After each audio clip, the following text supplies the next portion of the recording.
Hello student. Class 7 में हम लोग एक्सपोनेंट एंड पावर इस टॉपिक को कंटिन्यू कर रहे थे। इसमें आज हम लोग जो पढ़ेंगे वो है हमारा लॉज ऑफ एक्सपोनेंट। ठीक है, ये बहुत ही इंपॉर्टेंट है कैलकुलेशन पॉइंट ऑफ व्यू से। ठीक है, बहुत सारे हमारे ऐसे कैलकुलेशन है जहाँ पे हम उसको नॉर्मल कैलकुलेशन से हम नहीं सॉल्व कर सकते हैं, वहाँ पे ये लॉज ऑफ एक्सपोनेंट जो है वो इंपॉर्टेंट रोल प्ले करते हैं। फॉर एग्जांपल, अब जैसे कुछ कुछ क्वेश्चन मैं आपको जैसे दिखा रहा हूँ। ठीक है, जैसे इस तरह के क्वेश्चन है, मान लीजिए 3 raise to the power 100 by 3 raise to the power 55, या 3 raise to the power 100 into 3 raise to the power 55। अब आप देखिए इस तरह के क्वेश्चन को आप सॉल्व नहीं कर सकते हैं। आप 3 को 100 टाइम्स लिखेंगे नहीं, 3 को 5 टाइम्स लिखेंगे नहीं, लेकिन आपको इसको सॉल्व करना है। तो कैसे सॉल्व करेंगे? इस तरह की प्रॉब्लम को सिंप्लीफाई करने के लिए जो है हम लोग लॉज ऑफ एक्सपोनेंट का यूज करते हैं। ठीक है, अब आप देखिए कि लॉज यानी कि हमको अगर ये सारे कैलकुलेशन करने हैं तो पहले हमको लॉज को समझना होगा। तो हम लोग आते हैं लॉज ऑफ एक्सपोनेंट को एक एक करके हम लोग स्टडी करेंगे। ठीक है, सो सारे लॉज ऑफ एक्सपोनेंट हम लोग एक एक करके पहले पढ़ते हैं।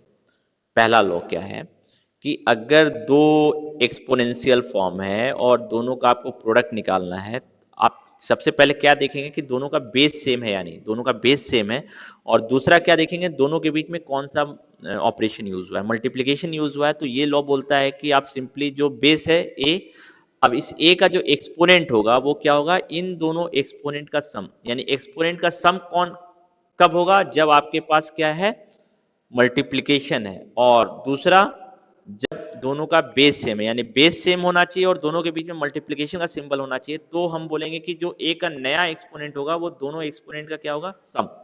अब एग्जांपल, मान लीजिए 2 रेज टू द पावर 8 है into 2 raise to the power 15 है। तो अब आप देखिए इसको आप कैलकुलेट करेंगे तो टफ है।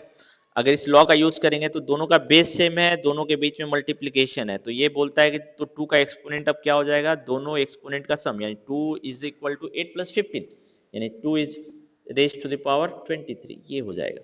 नेगेटिव में भी ये ट्रू है, अगर यही ऐसा रहता 2 minus 8 into 2 raise to power 15, तो आप सेम मेथड अप्लाई करते हैं, बेस सेम है, मल्टीप्लीकेशन है, तो दोनों एक्सपोनेंट को हमको क्या करना पड़ेगा, ऐड करना पड़ेगा। यानी 2 का एक्सपोनेंट कितना हो जाएगा, -8 + 15, तो ये कितना हो जाएगा, 7। ठीक है, तो एक्सपोनेंट जो है आपका नेगेटिव भी हो सकता है, पॉजिटिव भी हो सकता है, वो फर्क नहीं पड़ता है। यहाँ पे हम लॉज कैसे यूज कर रहे हैं वो आपको समझ में आना चाहिए। तो हमारा जो पहला लॉ है ये यही बता रहा है कि अगर दो एक्सपोनेंशियल फॉर्म को आपको मल्टीप्लाई करना है तो आपको देखना है कि दोनों का बेस सेम हो और दोनों के बीच में मल्टीप्लिकेशन का सिंबल है। तो जो नया एक्सपोनेंशियल फॉर्म आएगा वो बेस ए ही होगा और दोनों एक्सपोनेंट का सम होगा। ठीक है, इस चीज को आप ध्यान रखिएगा। ओके, नाउ सेकंड पे आते हैं हम लोग, सेकंड क्वेश्चन पे। सो सेकंड क्वेश्चन क्या बोल रहा है कि अगर मान लीजिए कि आपके पास दो एक्सपोनेंशियल फॉर्म है और दोनों डिवीजन में है, यानी कि ये ऐसा है a⁻m डिवाइडेड बाई, ऐसे लिख सकते हैं, डिवाइडेड बाई a⁻n, दोनों तरीके से लिख सकते हैं। अब आप इसमें देखिए कि दोनों का एक्सपोनेंट बेस सेम है और दोनों के बीच में डिवीजन का सिंबल है, तो इसका जो आंसर होगा वो क्या होगा, a⁻, क्योंकि बेस तो सेम है तो a ही रहेगा फाइनल आंसर में भी। जो नया एक्सपोनेंट होगा दोनों एक्सपोनेंट का क्या होगा, डिफरेंस होगा, यानी a⁻m-n होगा। ठीक है, ये हमारा सेकेंड लॉ है। अब आप देखिए सेकेंड लॉ में क्या हो गया, इसका एक एग्जांपल हम लोग देख लेते हैं। जैसे मान लीजिए 2 रेज टू द पावर 16 है divided by 2 raise to the power मान लीजिए 7 है। तो इसका आंसर क्या होगा, 2 रेज टू द पावर 16 - 7। हमेशा न्यूमरेटर में से डेनोमिनेटर का एक्सपोनेंट सब्ट्रैक्ट होगा, बड़ा छोटा नहीं देखेंगे हम इसमें। किसका पहले एक्सपोनेंट आएगा, न्यूमरेटर का। न्यूमरेटर में कौन है, न्यूमरेटर का एक्सपोनेंट कितना है 16, डेनोमिनेटर का एक्सपोनेंट क्या है 7, तो डेनोमिनेटर का एक्सपोनेंट हमेशा बाद में आएगा।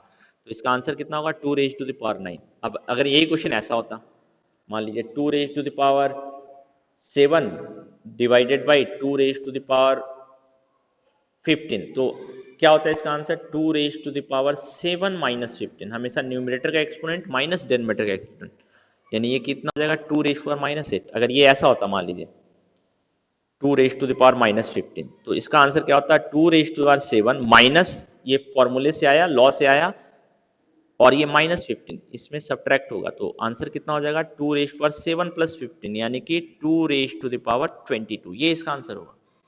ये चीज आपको समझनी है। ठीक है, तो मेरे ख्याल से ये एग्जाम्पल जो है सफिशियंट है जो हमारा सेकेंड लॉ है उसको एक्सप्लेन करने के लिए। Now come to third law.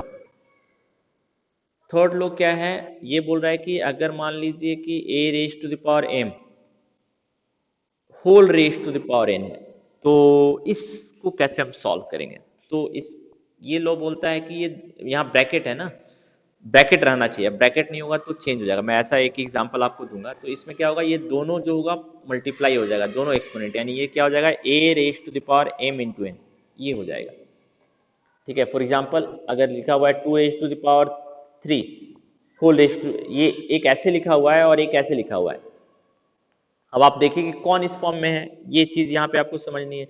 तो इससे रिलेटेड ये है, ये नहीं है, ये रिलेटेड नहीं है, ये दोनों अलग अलग है। इसका क्या मतलब है, यहाँ पे 4 का बेस कौन है, ये है, इसमें 4 का बेस कौन है, 3 है, दोनों में अंतर है। यानी इसको अगर हम लिखेंगे तो क्या लिखेंगे, 2 raise to 3 into 2 raise to 3 into 2 raise to 3 into 2 raise to 3। इसमें हम अगर लिखेंगे तो क्या लिखेंगे, 2 raise to 3 into 3 into 3 into 3, दोनों में अंतर आ रहा है ना कैलकुलेशन वाइज। तो ये कितना हो जाएगा, 2 का एक्सपोनेंट 3 इंटू 3 इंटू 3 इंटू 3, सो 20 81। इसको सॉल्व करेंगे तो क्या होगा, अब देखिए यहाँ लॉज हम यूज कर सकते हैं, सबका बेस सेम है, सारे प्रोडक्ट में है। तो क्या बोलता है पहला लॉ कि अगर बेस सेम है, प्रोडक्ट में है, तो सारे एक्सपोनेंट ऐड हो जाएंगे, यानी 3 + 3 + 3, यानी कि ये कितना हो जाएगा, 2 रेज टू द पावर 12। तो देखिए दोनों के आंसर में भी फर्क आ रहा है ना।